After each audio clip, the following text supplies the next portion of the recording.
ఈరోజు దుర్గమ్మ గారి దర్శనం చేసుకున్నాను. ఒక పవిత్రమైన రోజు, ఒక శక్తివంతమైన మాత. ఈరోజు మూలా నక్షత్రం, సరస్వతీ దేవి రూపంలో భక్తులకు దర్శనమిస్తున్నారు. ఈ సందర్భంగా నేను ఈరోజు ప్రభుత్వం తరపున పట్టు వస్త్రాలు దుర్గమ్మ తల్లికి ఇవ్వడం నా అదృష్టంగా భావిస్తున్నా. నేను ఎప్పుడు కోరుకుంటాను, రాష్ట్రం చల్లగా ఉండాలని, దుర్గమ్మ తల్లి మనల్ని అన్ని విధాలా ఆశీర్వదించాలని కోరుకుంటాను. పక్కనే చూస్తే కృష్ణమ్మ తల్లి ఈరోజు ఏ విధంగా పరవళ్లు దొక్కుతూ సముద్రంలోకి వెళతా ఉంది. రాష్ట్రాన్ని సుభిక్షం చేసే పరిస్థితికి వచ్చింది.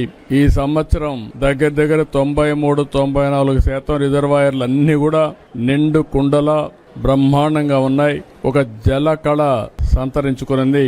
అదే సమయంలో నేను ఎప్పుడు కూడా దుర్గమ్మ తల్లిని కోరేది, రాష్ట్రంలో ఉండే ప్రజలందరూ కూడా సుఖ సంతోషాలతో ఉండాలని, అందరినీ అన్ని విధాలా ఆశీర్వదించమని ఒక శక్తి మాత అయినటువంటి దుర్గమ్మ తల్లిని కోరుకుంటాను. ఈ రోజు ఈ యొక్క పవిత్రమైన దినాన నేను కోరుకున్నది ఒకటే, ఈ రాష్ట్రంలో ఉండే ప్రజలందరూ కూడా ఆనందంగా ఉండాలి, ఆరోగ్యంగా ఉండాలి, వాళ్ళ సంపద కూడా పెరగాలి. అదే మరి ఎవ్వరూ ఇబ్బందులు లేకుండా సుఖ సంతోషాలతో ఉండేట్టుగా ఆశీర్వదించమని కోరుకున్నాను.